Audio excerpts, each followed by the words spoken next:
성전에 있던 자들이 쫓겨나가고 성전에 없던 자들이 성전에 들어와서 예배를 드리게 된다는 뜻이죠.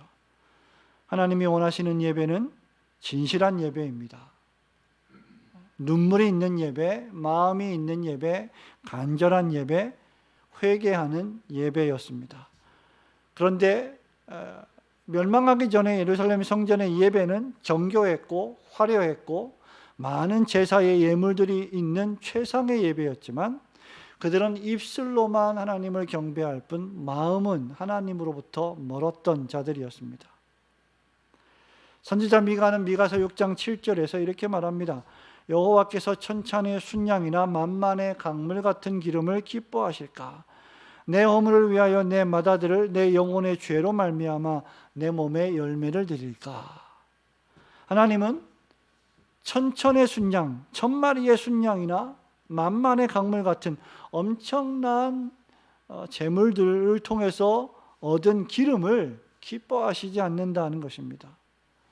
대신 하나님은 변화된 마음으로 진실하게 올려드리는 은혜로운 예배를 받으십니다. 하나님은 지금의 에디오피아 지역의 구스 땅까지 흩어져 버린 유대인들과 이방인들의 입술을 깨끗하게 하셔서 예물을 가지고 예루살렘으로 돌아와 예배하게 하실 겁니다. 이방인들은 입술이 부정한 자들이었습니다. 입만 열면 거친 욕설이 난무했고 거친 말들을 했던 자들이었습니다. 그런 자들의 입술이 깨끗해질 것이다 라고 했습니다. 평생 입에 욕을 달고 산 사람들의 입에서 이제 찬양이 울려 퍼지고 진실한 말들이 나옵니다. 왜냐하면 그 마음이 하나님의 은혜로 충만하기 때문입니다. 교회를 우리가 수년 다니고 수십 년 다녀도 하나님의 은혜를 받지 못하면 위선적인 예배를 드리게 됩니다. 입술로는 하나님을 찬송하지만 마음은 온통 다른 생각으로 가득 차 있습니다. 하지만 입술이 깨끗해진 사람은 다 여호와의 이름을 부르며 한 마음으로 일심으로 하나님을 섬길 것입니다. 왜냐하면 그들의 마음이 깨끗해졌기 때문입니다. 마음이 깨끗해지면 그 마음의 기초에서 입술도 깨끗해질 것이고 그 입에서 나오는 말들도 거룩하고 경건하게 될 것입니다. 히브리서 설교자는 히브리서 13장 15절에서 이렇게 말했습니다. 그러므로 우리는 예수로 말미암아 항상 찬송의 제사를 하나님께 드리자. 이는 그 이름을 증언하는 입술의 열매니라. 하나님의 은혜로 여러분이 입술이 깨끗하게 되어 하나님의 이름을 부르며 일심으로 마음을 다하여 하나님을 섬기시는 이 시대의 남은 자들이 되시기를 주님의 이름으로 축원합니다. 두 번째로 이스라엘 남은 자들은 여호와의 집에서 다시는 교만하게 행하지 않는 겸손한 자들입니다.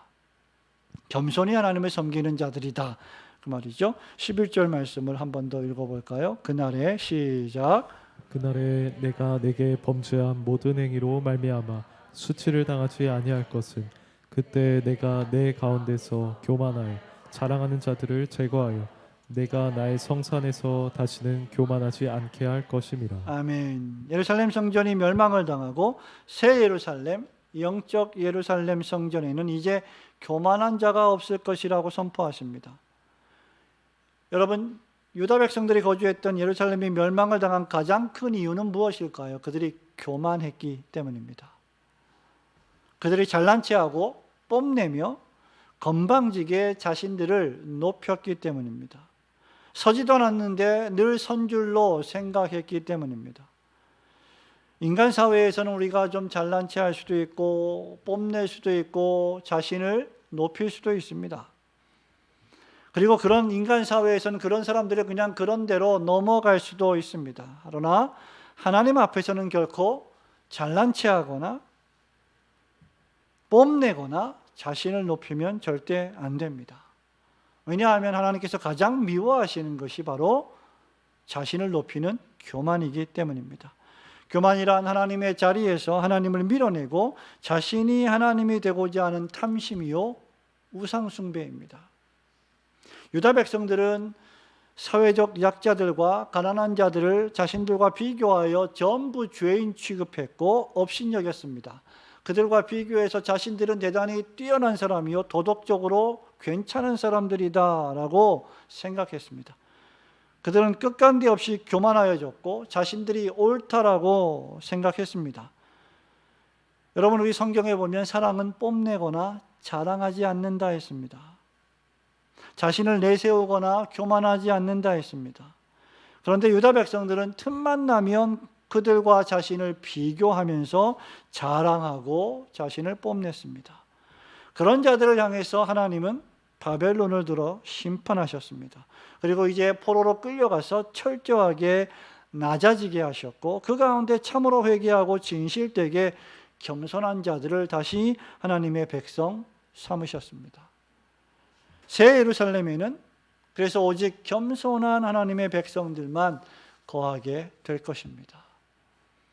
성도 여러분, 하나님은 능력이 좀 없어도 재능이 좀 없어도 겸손하고 진실한 자들을 사랑하시고 그들을 쓰십니다. 하나님은 아무리 능력이 크고 재물이 많고 다재다능하다 하더라도 교만한 자들을 징계하십니다. 그렇다면 우리가 능력도 많고 하나님이 주신 재물도 있고 은사도 많은데 거기에 진실하고 겸손하다면 그런 자들은 얼마나 더 하나님이 아끼고 사랑하시며 주의 나라를 위하여 쓰시겠습니까? 하나님은 그런 자들을 통해서 교회를 섬기게 하시고 하나님 나라를 이루어 가실 것입니다. 그러므로 신자는 할 수만 있으면 진실한 자와 함께 있기를 힘써야 합니다. 신자들은 항상 겸손한 자와 함께 교제하기를 힘써야 할 것입니다. 이스라엘의 남은 자들은 다시는 교만하게 행하지 않으며 겸손하고 진실되게 주님을 섬기는 자들임을 깨달으시고 여러분이 그런 겸손한 성도들로서 하나님의 나라와 주님의 몸된 교회를 위하여 충성하며 사시기를 주님의 이름으로 축원합니다. 마지막으로 이스라엘의 남은 자는 어떤 자입니까? 목자 되신 여호와 하나님의 보호와 돌보심을 받는 자들입니다. 12절, 13절 마지막으로 한 번 더 읽어볼까요? 내가 권고하고 시작. 내가 곤고하고 가난한 백성을 내 가운데 남겨두리니 그들이 여호와의 이름을 의탁하여 보호를 받을지라. 이스라엘의 남은 자는 악을 행하지 아니하며 거짓을 말하지 아니하며 입에 거짓된 혀가 없으며 먹고 놀지라도 그들을 두렵게 할 자가 없으리라. 아멘. 오늘 본문 말씀은 여러분 자세히 읽어보시면 시편 23편 말씀을 생각나게 할 것입니다. 공고하고 가난한 백성들이 13절에 먹고 누울지라도 그들을 놀라게 하거나 두렵게 할 자가 아무도 없을 것이다 라고 했습니다. 이유는 여호와 하나님께서 그들의 목자가 되어 주셔서 그들을 돌보시고 계시기 때문입니다. 마치 푸른 초장이 가득한 언덕 위에서 한가로이 풀을 뜯어 먹다가 누워 자기도 하고 또 풀을 뜯어 먹고 또 자기도 해도 아무도 그들을 두렵게 하지 못할 것입니다.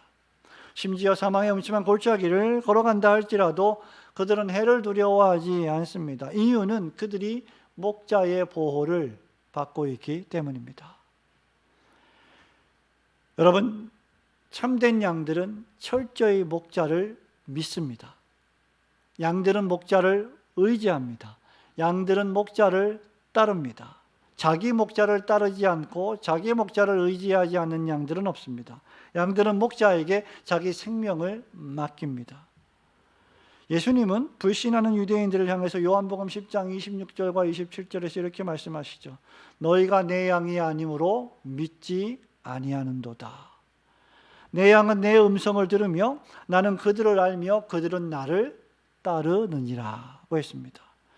우리 예수님은 또 14절에서도 나는 선한 목자라 나는 내 양을 알았고 양도 나를 아느니라고 했습니다. 그런데 유다 백성들은 목자 되신 여호와 하나님을 불신했고 그들 스스로 목자가 되려 했습니다. 성도 여러분, 신앙은 여러분 이제까지 수십 년 동안 신앙생활을 해 오셨습니다마는 신앙생활은 언제나 이 싸움인 것 같습니다. 내가 내 인생의 목자가 될 것인가?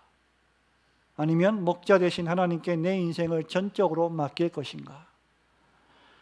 여러분 얼마 안 되는 생활비로 한 달을 어떻게 살아가야 할지 내가 계획하고 내가 계산하고 내가 목자가 돼서 내가 주인이 돼서 살아가려 하니까 골치가 아프고 머리가 아픕니다. 그런데 그 모든 것을 목자에게 맡기면 편안합니다. 그렇다고 어려움이 없는 건 아니겠지만 그럼에도 불구하고 여호와 목자 하나님께서 그들을 돌보실 것입니다. 하나님의 자녀들은 그런 의미에서 자기 힘으로 살아서는 안 되는 자들입니다. 자기 능력으로, 자기 생각으로, 자기 경험으로 사는 자들이 결코 아닙니다. 오직 전능하시고 선하신 하나님만을 의지하며 살아야 합니다. 목자를 양들이 자꾸 이리저리 끌고 다니려고 한다면 여러분 그 양들이 얼마나 피곤하겠습니까? 목자가 양들에 의해서 끌려다님을 받겠습니까? 목자가 양들을 끌고 다닐 것입니다. 우리의 목자 되신 하나님 안에서 목자가 이끄는 대로 가야 안전하고 평안할 것입니다. 우리의 목자 되신 하나님은 어떤 상황에서도 우리를 향한 선한 계획과 목적을 갖고 계시는 분이십니다. 바울은 로마서 8장 28절에서 여러분 잘 아시는 말씀처럼 하나님을 사랑하는 자 곧 그 뜻대로 부르심을 받은 자들에게는 하나님께서 모든 것을 합력하여 선으로 바꾸어 주신다고 약속하셨습니다. 그렇다면 양들은 목자보다 똑똑한 척해서는 결코 안 됩니다. 목자의 말을 듣지 않을 만큼 교만해서도 안 됩니다. 그런 양을 목자는 보호하지 않으실 것입니다. 오히려 징계할 것입니다. 그러므로 여러분이 편안히 주의 말씀을 먹고 누워 자기도 하는 여호와 하나님의 보호와 돌보심을 받는 이스라엘의 남은 자들이 되시기를 주님의 이름으로 축원합니다. 성도 여러분, 오늘 말씀을 맺습니다. 우리 주님은 산상수훈 말씀을 통해서 6장 마지막 쪽에 보면 너희는 내일 일을 염려하지 말라고 하셨습니다. 내일 일은 내일 염려할 것이요 한낱 괴로움은 그날에 족하다고 하셨습니다. 여호와 하나님이 여러분의 목자이시라면 하루하루 매일매일 그날 필요한 모든 것들을 하나님께서 공급해 주실 것입니다. 그러므로 여러분의 생각으로, 여러분의 힘으로, 여러분의 능력으로 살려 하지 마시고 전능하신 하나님을 믿고 의지하는 힘으로 살아가시기를 축원합니다. 허물을 면하기 어려운 입술을 항상 제어하고 그 입술을 항상 깨끗하게 하여 여호와 하나님을 그 입술로 찬양하시기 바랍니다. 절대로 여러분의 입술로 교만하게 뽐내거나 여러분의 말로 여러분의 행동으로 자랑하지 마시고 주의 집에서 겸손히 행하시기를 바랍니다. 오직 목자 되신 여호와 하나님만을 의지하며 그분께 모든 것을 맡기시기 바랍니다. 그렇게 하면 여러분의 인생이 평안할 것이요 행복할 것입니다. 하나님 나라는 어떤 나라입니까? 자신을 의지하지 않고 오만이나 교만이 없는 나라입니다. 하나님 나라에는 자신을 의지하는 자리가 없고 오만과 교만의 자리는 존재하지 않습니다. 그러므로 그 입술이 깨끗하게 되어 항상 겸손히 목자 되신 여호와 하나님을 믿고 따르시는 올고든 교회 성도들이 되시기를 주님의 이름으로 축원합니다. 아멘.